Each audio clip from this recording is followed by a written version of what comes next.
Fleurs et Jardins. Une présentation de la Fédération des producteurs de lait du Québec. En collaboration avec Piscine Trévi.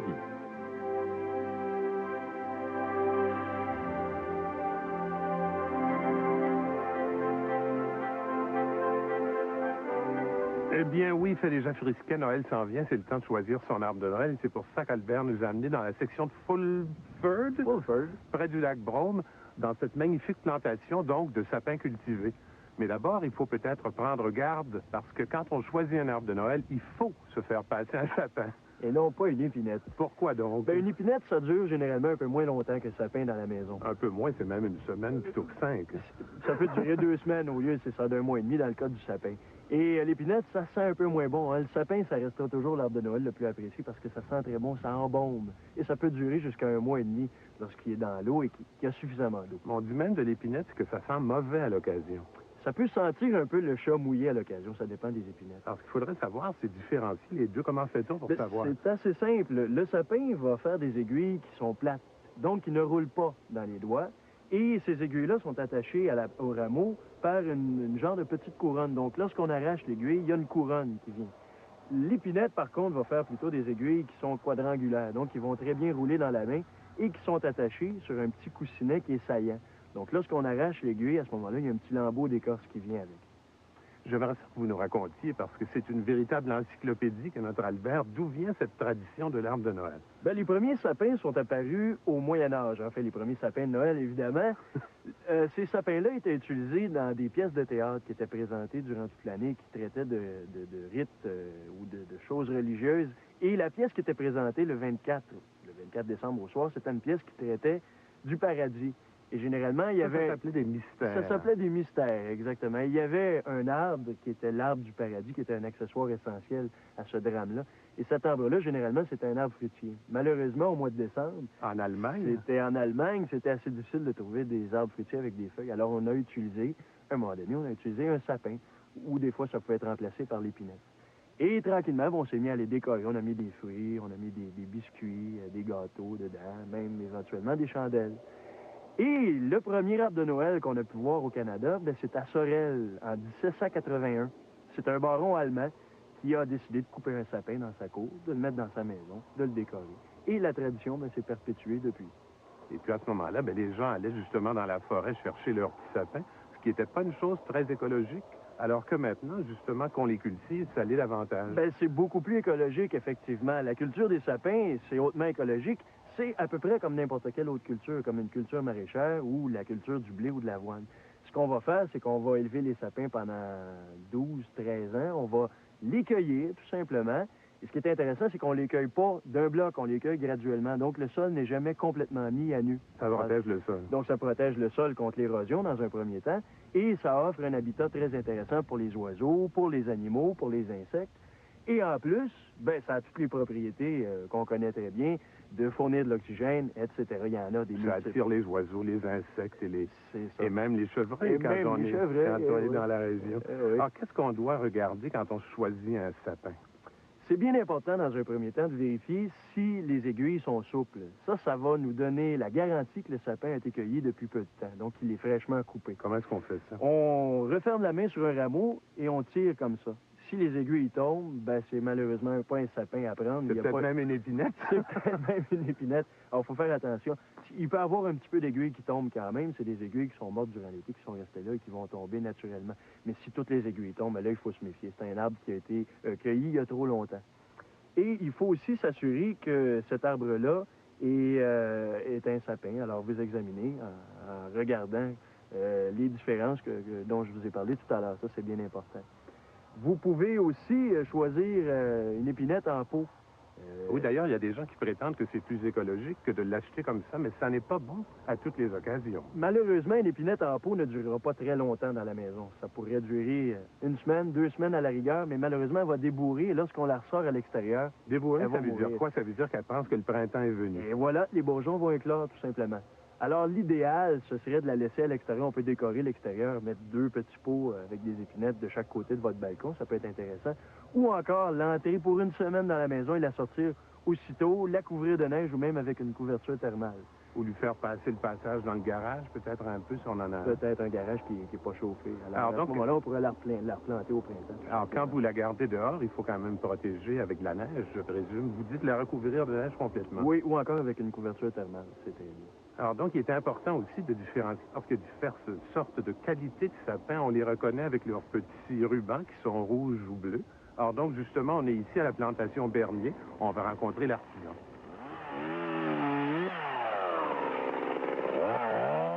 Monsieur Bernier, 50 000 sapins cultivés, ça me semble immense, mais vous me dites que c'est une petite plantation. Finalement. Oui, c'est une petite plantation parce qu'il y a des producteurs qui ont jusqu'à 1 million de sapins ici au Québec. Ça veut dire qu'on en vend beaucoup. Oui, il y en a au Québec qui se vend peut-être 500 000 sapins par année, et à l'exportation, c'est au moins 1 million. Puis là, un nouveau marché va s'ouvrir, c'est le Mexique. Donc, c'est 1 million aux États-Unis, et là, on ouvre le Mexique. C'est ça, c'est ça. Les Mexicains s'intéressent aux arbres de Noël, c'est un peu surprenant. Oui, beaucoup. Il y aura un bon marché au Mexique, environ 800 000 sapins qui est vendu au Mexique. Ça, c'est l'effet de la télévision américaine. J'aimerais ça que vous me parliez de l'art de cultiver le sapin, c'est pas évident. Non, c'est pas évident. Nous, on fait le sapin à partir de la graine. On récolte nos graines la dernière semaine de août. Vous ramassez les cocottes. On ramasse, oui. Mais le cône du sapin, il faut le cueillir dans l'arbre. Parce qu'il se défait dans l'arbre et puis les graines tombent à terre. Donc, la dernière semaine de août, il faut le récolter. Ensuite, on sème à partir de plate-bande, soit à l'automne ou au printemps. Ensuite, ça prend 4 à 5 ans pour faire un plant de 8 à 12 pouces. Ici, à tous les ans, on le taille, on leur coupe la tête pour qu'il monte moins vite. Donc, ça lui donne la chance de tout se remplir, d'être mieux fourni. Malgré tous vos efforts, ils poussent différemment suivant leur background génétique. Quand il y en a qui poussent lentement, d'autres plus rapidement. Ceux qui sont derrière nous, là, ils ont une douzaine d'années. C'est ça. Disons que c'est une plantation de 7 ans. Ils ont 12 ans si on part de la graine. Il y a trois qualités. La première, évidemment. Oui. La deuxième. Et l'autre, qu'est-ce que c'est qui différencie les 3 qualités? Disons, la première qualité, c'est un arbre qui est très fourni, sa forme conique, une belle couleur. Ça, c'est ce qu'on voit. Vous leur avez mis de jolis rubans rouges à la tête. Oui, c'est ça. Les rubans bleus, c'est ma deuxième qualité. Lui est moins fourni, où il peut avoir un trou, où il peut avoir 3 beaux côtés. Il y a aussi la troisième qualité, qui est encore un peu moins beau. Et que vous souhaitez avoir le moins nombreuse possible. Exactement. Merci bien. Pendant la pause, Albert se choisit un sapin et on rentre à la maison. Il nous parle de l'entretien.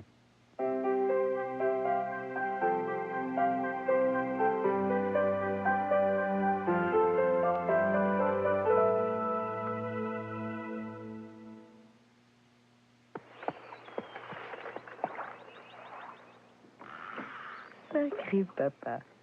Toujours d'attaque. Comme quand t'étais à l'hydro. La nationalisation de l'électricité, tous les nouveaux projets de développement. Le plus heureux des Québécois, disait maman. Puis il y a eu le grand barrage. Et vos fameuses lignes 735 kV à travers tout le Québec. Hey, Samon! Tu me parlais? Non, non. Je suis juste fière de toi.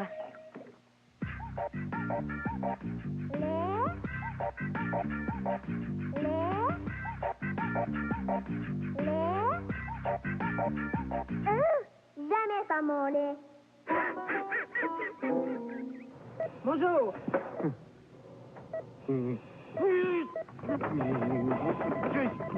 Oui, on le sait.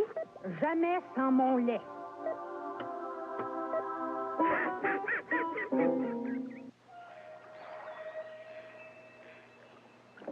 Ça doit la changer de ces histoires de domotique puis de fibre optique. Elle dit que bientôt, on va pouvoir gérer notre énergie par télécommunication. Et puis, il y a leurs autres recherches, comme la nouvelle pile. Le monde entier est intéressé. À quoi tu penses? À l'Hydro, il y a de quoi être fier de l'énergie des Québécois. Hydro-Québec, l'énergie qui voit loin. La grande place, la grande place. On a 5 ans, on est plus grand. Les marchands de la Grande Place des Bois-Francs sont fiers d'accueillir Pierre Lalonde, samedi 16 décembre. Pierre Lalonde donnera son tour de chant avec séance d'autographe dans le Mail central à 10h30 ainsi qu'à 13h30. Besoin d'idées cadeaux de dernière minute? Nous en avons plein à vous suggérer. La Grande Place des Bois-Francs, ma mode, ma place.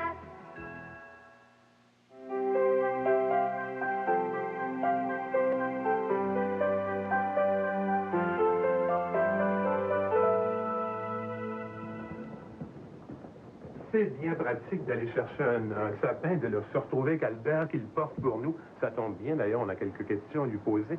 Quand on arrive à la maison avec son sapin, est-ce qu'on entre carrément dans la maison? Le tour est joué, c'est tout. Non, pas tout de suite. On n'enlève pas le filet tout de suite. Pourquoi pas? C'est beaucoup plus facile de le rentrer comme ça. Si on enlève le filet, impossible de l'entrer. Ben, en tout cas, c'est plus compliqué. C'est plus compliqué. Bon, alors qu'est-ce qu'on fait à part? Première des choses, on doit le secouer comme ça. Je le frappe fermement au sol 2 ou 3 fois. Ça permet aux vieilles aiguilles de tomber. Les vieilles aiguilles. Cet arbre-là est taillé en champ. Alors, il va devenir très touffu. Le soleil ne peut plus pénétrer jusqu'au centre et à ce moment-là, les plus vieilles aiguilles vont mourir. Alors, ce sont les premières à tomber, évidemment. Effectivement. Bon, à part là, on est prêt à rentrer, là, ça fait, là. Non, pas tout de suite. Bon. Il faut faire une seconde coupe au pied. Parce que la première coupe qui a été faite est remplie de résine maintenant et ça va empêcher le sapin de boire. Alors, on fait une deuxième coupe avec une scie, mais il faut faire cette coupe-là en biseau, c'est bien important. Alors là, on l'entre à la maison et on lui donne beaucoup d'eau. Énormément d'eau. Un sapin, la première journée qu'on l'a entré, il peut boire jusqu'à 2 litres. Donc, c'est bien important de le mettre dans un récipient qui contient au moins 4 litres pour qu'on puisse l'arroser peut-être aux 2 jours ou à tous les jours. 2 litres d'eau, c'est un humidificateur maison, puis en plus, ça sent bon. Les fabricants de 7-Up voudraient que vous versiez au moins une bouteille là-dedans. Les fabricants de champagne, peut-être 2. Qu'est-ce qu'on lui donne à boire? C'est pas nécessaire de rien ajouter à l'eau. Je lisais une étude qui est parue dernièrement, une étude qui a été faite aux États-Unis, et qui mentionne que le fait d'ajouter du sel, du sucre, n'importe quoi, de l'eau de javel, de la bière, ça ne change absolument rien. L'idéal, c'est de l'eau des propriétés antiseptiques qui va tuer par sa résine même. Exactement, c'est ça. Bon, alors là, parlez-nous de l'éclairage rapidement. C'est bien important, une fois qu'il est entré dans la maison, on se prépare à le décorer, d'utiliser des éclairages qui sont certifiés CSA. Ça, on le sait parce que c'est écrit avec une étiquette par-dessus. Exactement, et d'utiliser des décorations qui sont ininflammables et de tenir le sapin le plus loin possible de toutes les sources de chaleur. Donc, du calorifère ou de la cuisinière, carrément. Et ne jamais oublier, avant de quitter ou avant d'aller se coucher, de tout éteindre, évidemment. Bon, bien sûr. Là, imaginons que les rois sont passés, vous avez reçu déballer tous vos cadeaux. Bon, voilà, le sapin commence à être un peu amoché. On le jette comment? Un petit truc pour s'en débarrasser, la première des choses, coupez les branches, mettez-les dans un sac et sortez le tronc et les branches au chemin. Et de plus en plus de villes les recyclent maintenant, ces sapins-là. Et quand on les recycle, qu'est-ce qu'on fait avec? Ben, il y a 2 choses qu'on fait. Première des choses, on les fait bouillir, les sapins, pour en extraire les huiles. Et avec ces huiles-là, on va faire des savons, des produits cosmétiques. Et même, ça entre dans la fabrication de médicaments. Et une deuxième utilité, ben, on en fait des copeaux. On va les broyer et faire des copeaux avec ça. Alors, quand on en fait des parfums, par exemple, on les met sur ces petits sapins de carton qu'on trouve dans les voitures taxis. Mon Dieu, que ça sent bon.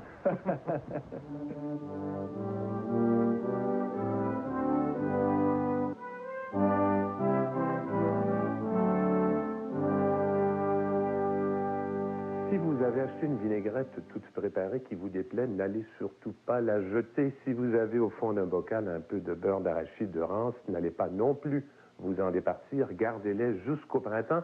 Vous verrez qui et quoi ça peut attirer.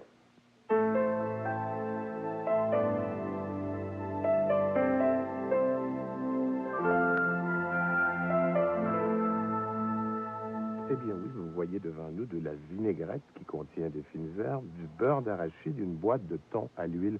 C'est qu'on s'apprête à préparer un petit déjeuner champêtre pour des invités de choix. Mais avant ça, la dame au sécateur va sévir encore dans les annuelles et dans les vivaces. Et oui, il ne faut pas arrêter tout au long de l'été de couper les fleurs fanées de ces annuelles, de ces vivaces, pour prolonger la floraison, mais aussi parfois pour certaines vivaces pour avoir une deuxième floraison. Si on laisse les fleurs fanées sur place, la floraison va s'arrêter là. C'est un fruit et tout. Exactement, mais dans certains cas, par exemple, dans le cas des campanules, dans le cas des pieds d'alouette, les delphiniums, les lysimaques aussi, si on prend la peine de couper les fleurs dès qu'elles se fanent, on va avoir la possibilité d'avoir une autre floraison un petit peu plus tard dans l'été. Qui va être un petit peu moins, mais quand même abondante, mais quand même, ça nous permet de profiter là, de cette deuxième floraison-là. Alors, il faut continuellement faire le tour de son jardin et couper les fleurs, par exemple les géraniums vivaces aussi, d'enlever les fleurs. Eux ne refleuriront pas nécessairement une deuxième fois, mais si tout au long de la floraison on enlève les fleurs, ça prolonge un petit peu la floraison et ça donne une floraison plus abondante. Donc, il ne faut pas négliger ça. Et les annuelles aussi, c'est bien important. Je vous regarde de près, j'ai l'impression que vous avez été une fleur élue par le Père Sorel. Justement. Alors, il faudrait peut-être se venger et les inviter à table. Alors, c'est justement pour ça. Alors, La vinaigrette en question, je me suis toujours demandé quoi faire avec. Enfin, la solution. Les perce-oreilles, eux, adorent ça. Oui, bien c'est ça. Je sais que vous aimez faire des recettes, alors je vous ai préparé des petites choses pour les perce-oreilles. Effectivement, les perce-oreilles, c'est des insectes nuisibles dans les jardins.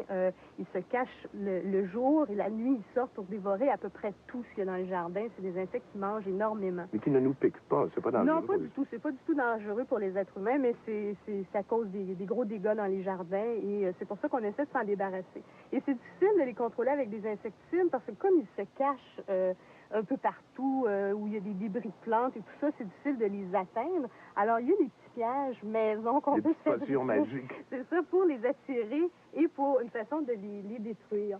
Alors, ce qu'on peut faire, par exemple, dans nos plates-bandes de fleurs ou dans le potager, c'est de prendre des petits contenants de plastique et d'y mettre soit de l'huile de poisson. Ils sont attirés par l'huile. Donc, vous prenez une canne de thon, évidemment. Pour qu'ils cessent de faire les thons, vous mangez le thon puis vous leur donnez de l'huile. Exactement. Vous mettez de l'huile. Ou encore, ça fonctionne aussi avec simplement une vinaigrette. Les fines herbes sont pas nécessaires, mais l'huile est parfaite. Et vous, tout ce que vous faites, c'est que vous enfouissez vos petits contenants dans le sol pour que le bord du plat soit évidemment au niveau du sol. Et vous allez voir que les perce-oreilles vont, le matin, si vous allez faire le tour de vos petits contenants, vous allez en ramasser un peu. À ce moment-là, alors, ils tombent dans la vinaigrette qui s'en trouve peut-être même améliorée. Alors, mais le beurre de pinot, qu'est-ce qu'on fait avec ça? Le beurre de pinot aussi, demandez-moi pas pourquoi, mais les perce-oreilles sont aussi attirés par le beurre de pinot. Alors, ce qu'on peut faire, c'est de prendre des morceaux de papier journal, de badigeonner notre papier avec du beurre d'arachide, ou encore on pourrait le faire avec de l'huile, ça serait la même chose. Et on va simplement en faire des espèces de rouleaux, de boudins comme ça. Ce qu'on appellerait un strudel si c'était de la pâte philo.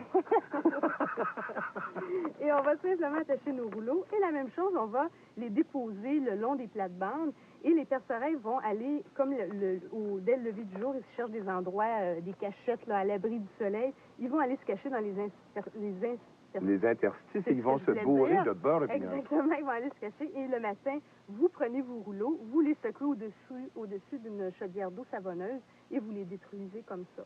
Et l'avantage, si vous prenez du beurre de pinot crunché, c'est que vous risquez de les étouffer. On a deux chances. Mais il y a autre chose aussi, il y a le coup du pot de fleurs. Le coup de pot de fleurs aussi, encore là, on leur fait des petits abris. C'est le même principe. On va remplir notre pot de feuilles de papier journal. On peut aussi les imbiber d'huile ou de beurre d'arachide.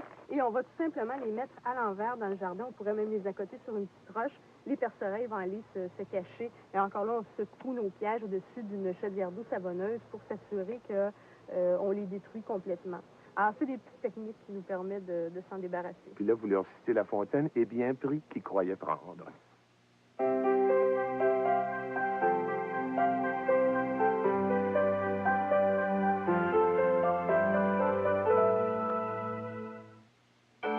Une crêpe au fromage, des bâtonnets de fromage, des croquettes de fromage, des chiens chauds avec du fromage. Ah! Des nachos au fromage, du fromage en grains, du fromage sur un bagel, du fromage avec des tomates, une trempette au fromage. Tant que vous aurez du fromage de chez nous, vous pourrez faire marcher votre imagination. Un gâteau au fromage, du fromage avec un croissant au fromage. Vous avez le fromage, vous avez le choix. Un croque-monsieur avec...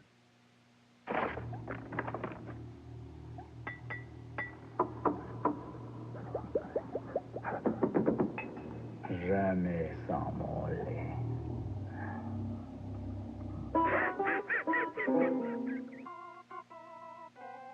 Non! Bonne fête, grand-maman. Jamais sans mon lait.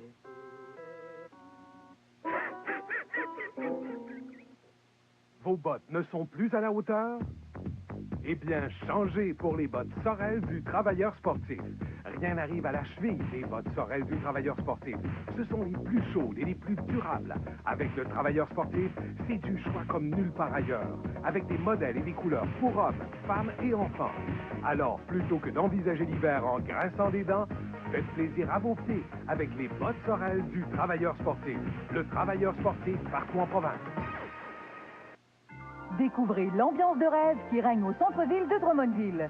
Être Être parent demande beaucoup de votre temps, mais quelle récompense quand on regarde l'enfant qu'on a habillé chez le Bateau Blanc. Le Bateau Blanc à Drummondville, spécialiste de la mode pour enfants de 0 à 12 ans. Le Bateau Blanc vous propose le meilleur rapport qualité-prix. Découvrez les marques Marès, Miniman, IKKS et Catimini. Service personnalisé par des conseillères mode. Le Bateau Blanc, 445 rue Lindsay, à Drummondville. Magie sur glace Banque Royale présente le Trophée de France.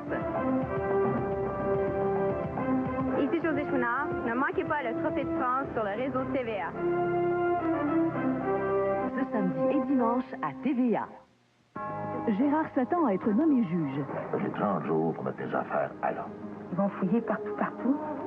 T'es sûr qu'il n'est pas au courant de tes activités? Il sait rien, ça j'en suis certain. Les matchs chauds ce lundi, 21h.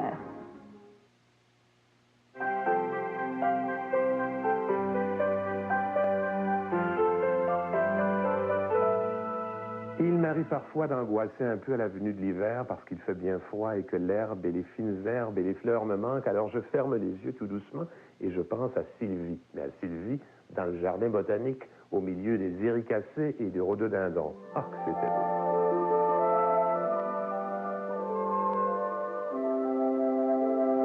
Ben oui, alors on comprend pourquoi les gens qui se marient viennent le faire au jardin botanique devant les azalées. Quelle chose magnifique. On n'ose presque ne pas vous parler parce que vous regardez tout autour. C'est vrai que c'est beau. Hein? C'est magnifique, c'est magnifique. On devrait laisser l'écran libre et laisser les gens admirer les azalées. Exactement. Mais est-ce qu'on pourrait en avoir chez soi? D'abord, qu'est-ce que c'est qu'une azalée? Ben, une azalée, c'est un rhododendron, le nom latin. Donc, c'est une plante qui fait partie de la famille des éricacées, au même titre que les rhododendrons.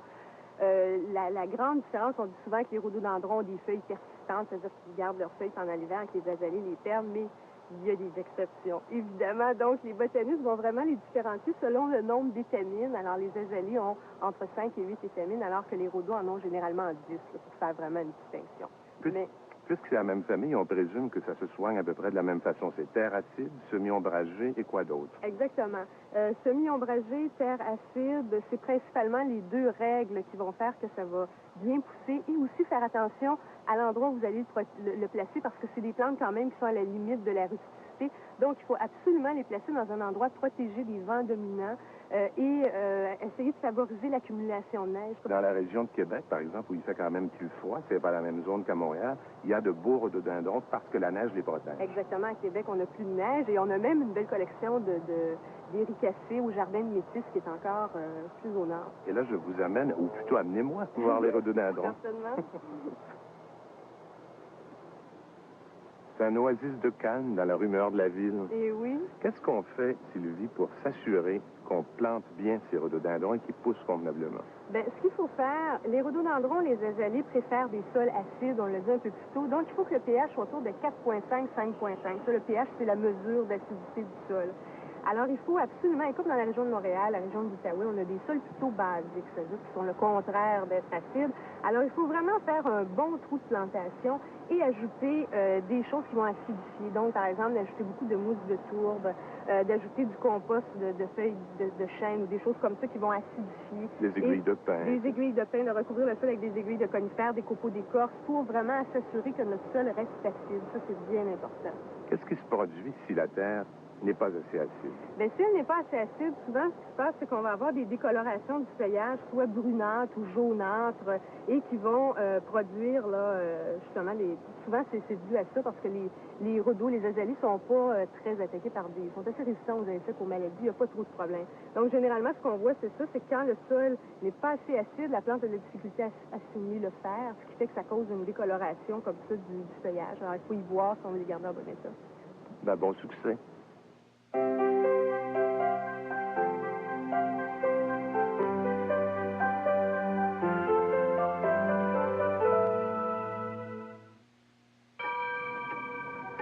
Pas de fromage. J'aurais aimé ça du fromage. Un sandwich au fromage, un muffin au fromage, une fondue au fromage, du fromage cheddar. Des cubes de fromage. Des avocats avec du fromage, une tarte au fromage, une quiche au fromage, une tranche de fromage. Tant que vous aurez du fromage de chez nous, vous pourrez faire marcher votre imagination.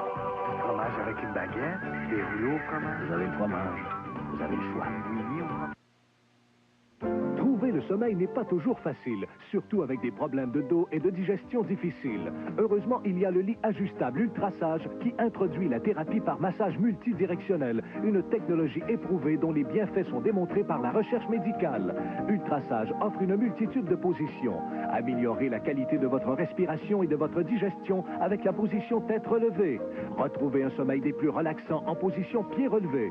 Grâce à ces deux composantes de massage qui génèrent les ondes cycloïdales en se promenant de la tête aux pieds, le lit Ultrasage vous procure relaxation, bien-être et sommeil réparateur.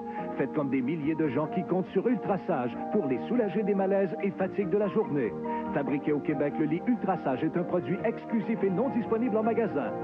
Composez maintenant 1-800-288-4577 pour obtenir votre documentation complète sans frais. Attention, il n'y a aucun engagement de votre part ni vente à pression. Appelez maintenant et découvrez les avantages d'Ultrasage. Noël approche et le travailleur sportif a pensé à vous. Oui, pour la période des fêtes, le travailleur sportif a pensé à vous en vous offrant une vaste collection de vêtements et d'accessoires à la mode pour être bien au chaud cet hiver. Le travailleur sportif, c'est des idées cadeaux bien pensées, dans un immense choix des marques réputées et surtout à bon prix. Faites vite, venez choisir votre cadeau ou celui des vôtres pendant que le choix est à son meilleur. Le travailleur sportif, c'est votre garantie du style, du choix et de la qualité. Le travailleur sportif partout en province.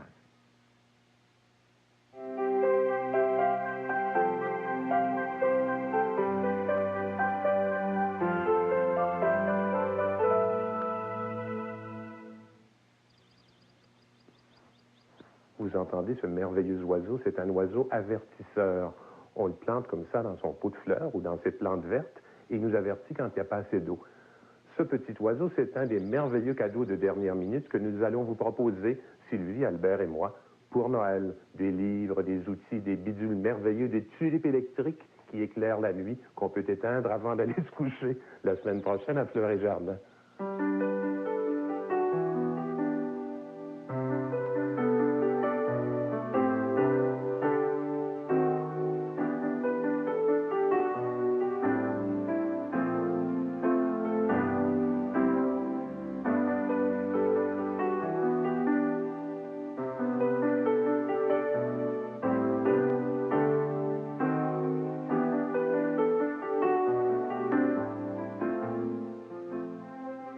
Fleurs et Jardins, une présentation de la Fédération des producteurs de lait du Québec.